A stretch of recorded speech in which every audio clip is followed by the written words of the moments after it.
Hi guys, today we will talk about how to turn on first posts and stories from everyone on the application of Instagram. To know how to turn on first posts and stories from everyone on Instagram, you should just go to Instagram here and you will click. After that, in this page, you will go to this window and you will enter. Then here you will go to above and you will click in this sign.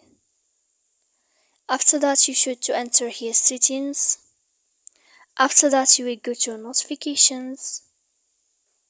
When you will see this page, you will go to post stories and comments.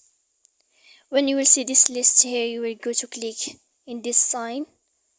When this sign change, then you can know how to turn on first posts and stories from everyone on Instagram. So please don't forget to support us by like and subscribe. See you next time.